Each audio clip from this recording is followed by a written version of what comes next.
Psalm 51 through 53. For the choir director, a psalm of David, when the prophet Nathan came to him after he had gone to Bathsheba. Be gracious to me, God, according to your faithful love, according to your abundant compassion. Blot out my rebellion. Completely wash away my guilt and cleanse me from my sin. For I am conscious of my rebellion, and my sin is always before me. Against you, you alone I have sinned, and done this evil in your sight. So you are right when you pass sentence. You are blameless when you judge. Indeed, I was guilty when I was born. I was sinful when my mother conceived me.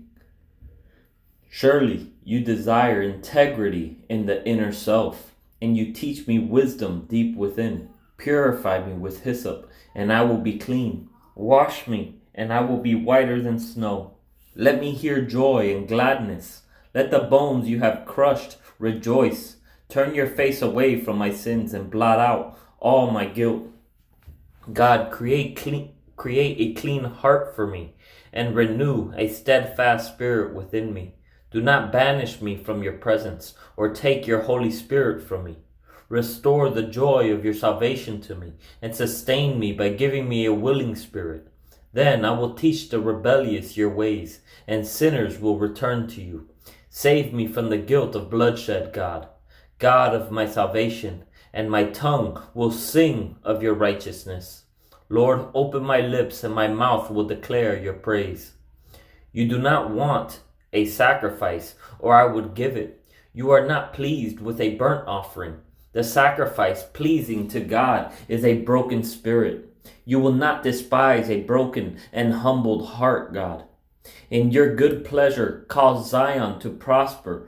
Build the walls of Jerusalem. Then you will delight in righteousness, sacrifices, whole burnt offerings. Then bulls will be offered on your altar. Psalm 52. For the choir director, a maskil of David, when Doeg, the Edomite, went and reported to Saul, telling him, David went to Ahimelech's house. Why boast about evil, you hero? God's faithful love is constant. Like a sharpened razor, your tongue devises destruction, working treachery. You love evil instead of good, lying instead of speaking truthfully. Selah. You love any words that destroy you, treacherous tongue. This is why God will bring you down forever. He will take you, ripping you out of your tent. He will uproot you from the land of the living. The righteous will see and fear, and they will derisively say about that hero,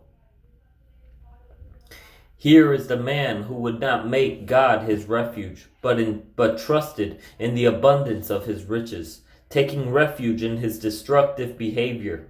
But I am like a flourishing olive tree in the house of God. I trust in God's faithful love forever and ever. I will praise you forever for what you have done in the presence of your faithful people. I will put my hope in your name, for it is good. Psalm 53. For the choir director, on Mahalath, a maskil of David. The fool says in his heart, there is no God. They are corrupt, and they do vile deeds. There is no one who does good. God looks down from heaven on the human race to see if there is one who is wise, one who seeks God. All have turned away. All alike have become corrupt. There is no one who does good, not even one. Will evildoers never understand?